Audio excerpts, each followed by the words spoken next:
अस्सलाम वालेकुम दोस्तों, इंडियस एकेडमी में आपको वेलकम करता हूं। सबसे पहले हम जो है सीरीज़ शुरू करने वाले हैं जिसमें सिंटेक्स बुक जामशोरो को जो बनाए हुए हैं बुक्स हम उनको कवर करेंगे। ठीक है जी। अच्छा, उनमें सबसे पहले हमने 6th क्लास की साइंस को उठाया है। जो साइंस में क्या है, cellular organisms of plants and animals, पहला चैप्टर है किसका, 6th की साइंस का। अच्छा, इसमें हम क्या क्या कवर करेंगे? इसमें हम cell, microscope, animal and plant cells, unicellular and multicellular organisms, tissues, plant and animal tissues, organs और प्लांट को जैसे लीफ और फ्लावर होते हैं, और ह्यूमन ऑर्गन्स कौन से, लिवर, लंग्स एंड हार्ट हैं। ठीक है। इंट्रोडक्शन टू प्लांट सिस्टम, उसमें root and shoot system. In major human systems, कौन से मेजर ह्यूमन सिस्टम है, digestive, respiratory, circulatory, excretory, nervous system. ठीक है, ये सारे सिस्टम हम डिस्कस करेंगे। अच्छा, यहाँ पर शुरू करने से पहले इसमें ये कह रहा है कि हमने पहले प्रीवियस क्लास में हमने पढ़ा था करेक्टरिस्टिक क्लासिफिकेशन किसकी, लिविंग थिंग्स की, जानदार चीज़ों की क्लासिफिकेशन और करेक्टरिस्टिक हमने पढ़ी थी। Whether you have studied that some living things cannot be seen by naked eye, कुछ ऐसी चीज़ें होती हैं जो खुली आंख से नहीं देखी जा सकती, जिसको हम माइक्रो ऑर्गेनिजम्स कहते हैं। अब कहता है कि now we will study what is the basic unit of living what is the basic unit of living all living things based on various observations. ठीक है। Scientist have concluded that all living things are made up of one or many small living units called cells. कहता है कि साइंसदानों ने बहुत सारे तजुर्बात के बाद ये निकाला है कि लिविंग थिंग्स, जानदार चीज़ें जो है वो एक स्मॉल यूनिट, वन या ज़्यादा स्मॉल यूनिट से बनी होती हैं, और स्मॉल यूनिट को क्या कहते हैं, cell. A cell is the basic unit of all living things. It is the smallest part of living things in which many activities take place to keep living things alive। कहता है कि basic unit है living things का, और इसमें ये smallest part होता है जानदार चीज़ों का। ठीक है। और इसकी बहुत ज़्यादा जो भी एक्टिविटीज़ हैं जो टेक प्लेस करती रहती हैं, मतलब एक्टिविटीज़ होती रहती हैं जिसकी वजह से जानदार चीज़ें ज़िंदा हैं। यहाँ तक समझ में आया? अच्छा, अब यहाँ पर है कि the term cell comes from word cells of a honeycomb. कहता है कि सेल जो है आया कहाँ से, cells of honeycomb. Honeycomb के सेल से जो है वो हनी कोम्ब के जो है वो शिकल से आया है। Cells are basic unit of living things. हर जानदार चीज़ों का सेल जो है वो बेसिक यूनिट है। यहाँ पर एक सेल ऑफ हनी कोम्ब यहाँ पर नज़र आ रहा है, रेड वाला, और ग्रीन वाला जो है cells of plant. Honeycomb के सेल्स हैं, इससे हमने सेल्स नाम रखा, और ये सेल प्लांट का सेल इस तरह होता है जो ग्रीन में नज़र आपको आ रहा है। अच्छा, इनकी करेक्टरिस्टिक्स और कॉमन करेक्टरिस्टिक और बिटवीन दूस टू सेल्स, अब आपने कॉमन चीज़ें इनमें कुछ नोट की होंगी, जाहिर सी बात है एक जैसी लग रहे हैं तकरीबन। अच्छा, आगे यहाँ पर एक स्टोरी दी गई है कि अहमद कंफ्यूज था कि गार्डन में जो है प्लांट जो है वो गार्डन में बढ़ते हैं। आफ्टर फ्यू डेज़, कुछ दिन बाद उसने ऑब्ज़र्व किया कि छोटे छोटे ब्लॉक स्पॉट जो थे, यानी दाने थे ब्लॉक, वो पत्तों पर नज़र आ रहे थे ना, ब्लैक स्पॉट्स जो थे वो पत्तों पर नज़र आ रहे थे। He wants find out damage the leaves are the plant. वो क्या कर रहा था कि प्लांट्स को डैमेज करके उसमें से देख रहा था, but there were no visible worms on the leaves. कुछ भी ऐसा नज़र नहीं आ रहा था किसमें, पत्तों पर। तो अहमद दूसरे दिन गया और ये प्रॉब्लम जो है अपने टीचर को बताई। टीचर ने उसे एक्सप्लेन किया कि ये बहुत छोटी चीज़ें होती है, वर्म्स जो होते हैं ये ऐसे नज़र नहीं आएंगे, और इसको देखने के लिए क्या करना पड़ेगा, मैग्नीफाइंग ग्लास यूज़ करना पड़ेगा। अच्छा, आगे बढ़ते हैं। मैग्नीफाइंग ग्लास क्या है, जैसे कि यहाँ पर कह रहा है, आगे बढ़ के कहते हैं कि cells are very tiny and can only be seen by microscope. If you want to know what lies inside the cells, for the firstly you should know what the main parts of the microscope are and how can we use it to view inside the cells। यहाँ पर microscope के बारे में बता रहा है कि sales हम ऐसे नहीं देख सकते, इसके लिए हमें माइक्रोस्कोप चाहिए। तो माइक्रोस्कोप से देखना है तो हमें पहले उसके बारे में समझना पड़ेगा। यहाँ पर माइक्रोस्कोप के कुछ पार्ट्स हैं जो ये बता रहा है, एक्सप्लेन कर रहा है। ये यहाँ पर समझने से बेहतर है जब आपको कोई प्रैक्टिकल करवाएगा तो वहाँ पे आप यूज़ करेंगे तो इसे आसानी से समझ लेंगे। तो इसे हम थोड़ा स्किप करते हैं, आगे बढ़ते हैं। ये सारे एक्टिविटी क्वेश्चंस हैं, ये टीचर्स वहाँ पर करवाएंगे वही हैं। यहाँ पर भी कुछ सवाल कर रहा है, जैसे कि observe these pictures of cells. ये सेल्स की 2 पिक्चर्स हैं, ठीक है। उनको वो ऑब्जर्व करने के लिए कह रहा है क्या are they both having similar shapes and structures, क्या इनमें एक जैसे जो है वो स्ट्रक्चर्स हैं और शेप है, क्या आप लोगों ने इनमें से डिफरेंस कुछ पाया, मुख्तलिफ कुछ पाया, ठीक है। ऐसी तरह कह रहा है कि is it a plant cell और एनिमल सेल है, या प्लांट सेल है या एनिमल सेल है। एनिमल सेल के अंदर क्या होता है, प्लांट सेल के अंदर क्या होता है। अदर चीक सेल्स शो एनिमल सेल्स, चीक सेल्स जो हैं ये एनिमल सेल्स हैं, और उसके अलावा ये जो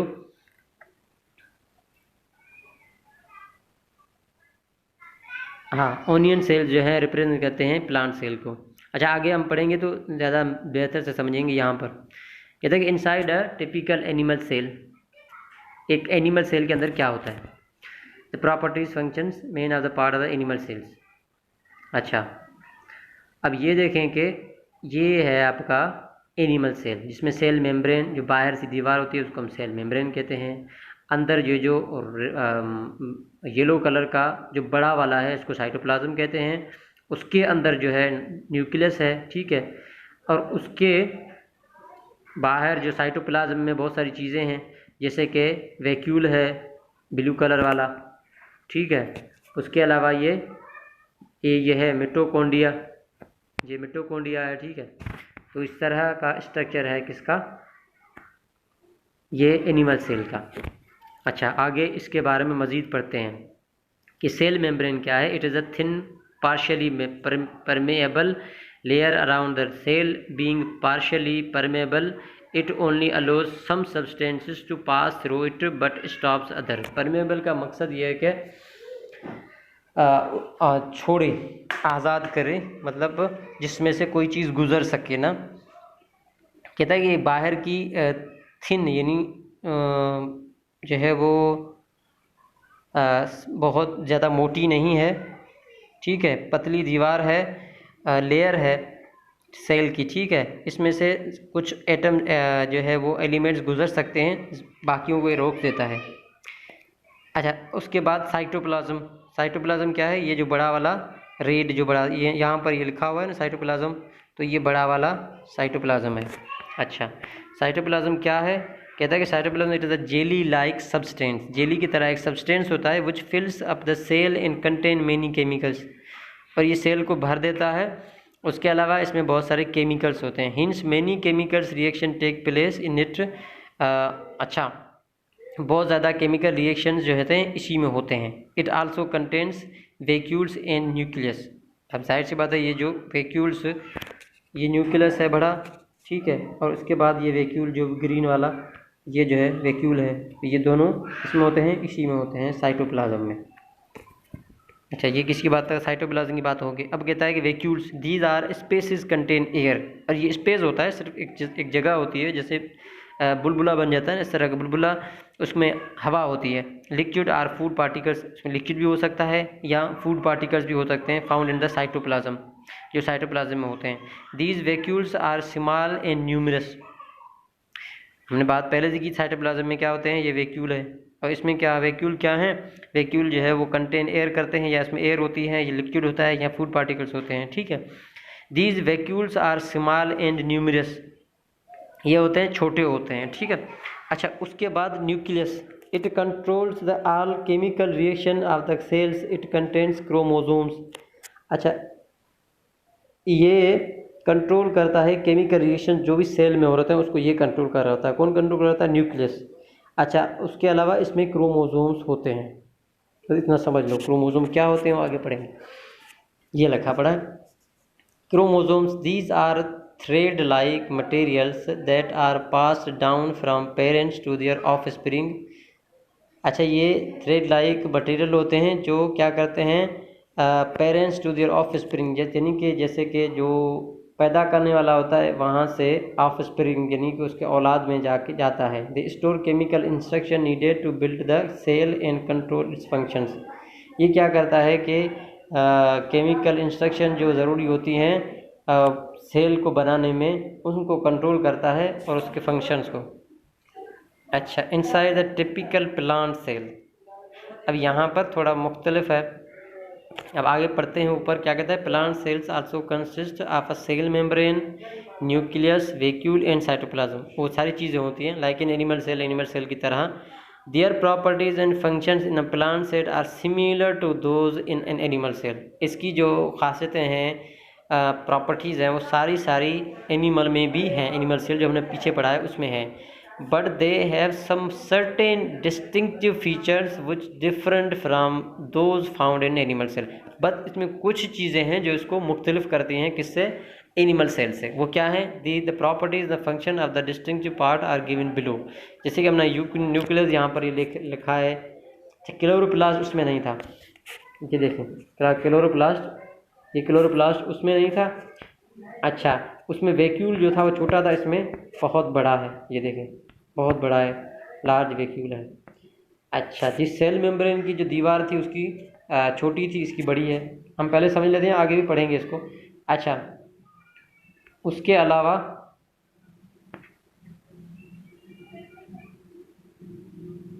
सेल वाल जो है वो मोटी है। अच्छा, आगे पढ़ते हैं, यहाँ पर आगे इसको बता रहा है मज़ीद।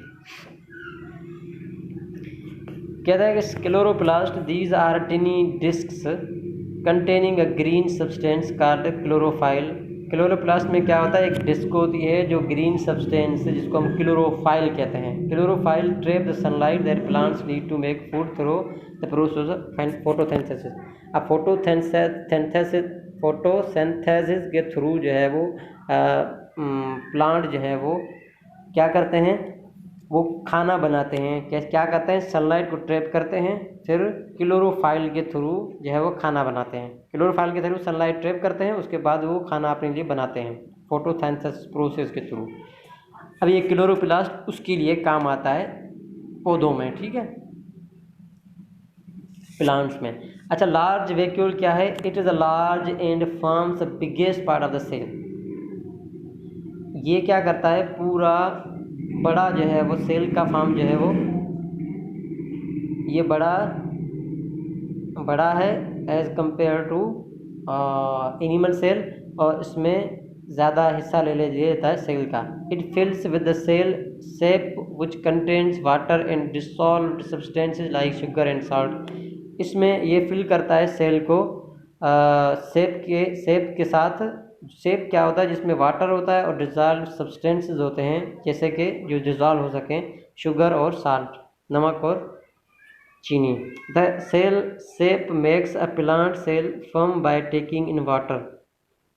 अच्छा, सेल सेप जो होता है वो क्या करता है, प्लांट सेल को बनाता है बाय टेकिंग इन वाटर में लेके, ठीक है, तो ये इसको सेल सेप बनाता है। अच्छा, अब आगे cell wall. It is a thick permeable layer around the cell. ये थिक परमेबल लेयर है जो सेल के बाहर है। Being permeable it allows all substances to pass through it. क्या है, परमेबल है, इसलिए ये क्या करता है, सारे सब्सटेंस को अलाउ करता है पास होने के लिए, ठीक है। It is made up of a tough substances called कैल्यू और सेल्यूलोज। ये एक टफ सब्सटेंस से बना होता है जिसको हम सेल्यूलोज कहते हैं। It supports the cell and gives it a regular shape. ये एक रेगुलर शेप देने में मदद करता है सेल को। कौन से सेल को, सेल वाल क्या होता है कि एक सपोर्ट करता है सेल को, उसके अलावा एक रेगुलर शेप देता है। जैसे यहाँ पर आप देखें सेल को एक रेगुलर शेप मिला हुआ है बाहर से। अच्छा जी, अब यहाँ पर मेन बात आती है, हमने दोनों चीज़ों को पढ़ा। अब यहाँ पे डिफरेंस निकालना चाह रहा है कि how in an animal cell different from a plant cell. You have studied about plant and animal sales.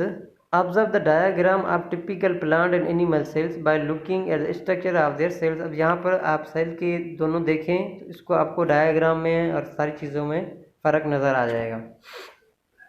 अब कंपेयर आप खुद कर लेंगे। यहाँ पर आपको कंपेयर करना पड़ेगा कि भाई क्लोरोप्लास्ट में क्या चेंजिंग होती है, वैक्यूल्स में क्या चेंजिंग होती है, सेल वाल कैसी होती है, साइटोप्लाज्म प्लांट सेल के क्या होता है, एनिमल सेल के क्या होता है। या आपने खुद जो है वहाँ पर जाके अपने बुक्स में जो है वो इनको करना है, सॉल्व करना है। ठीक है जी। अच्छा, यहाँ तक ये हुआ। आगे जो है हम दूसरा टॉपिक जो है दूसरी वीडियो में पढ़ेंगे। आप बोर हो गए होंगे तो अस्सलाम वालेकुम। अगर हमारी वीडियो जो है पसंद आई है तो लाइक करें, कमेंट करें। जज़ाकल्लाह, अस्सलाम वालेकुम।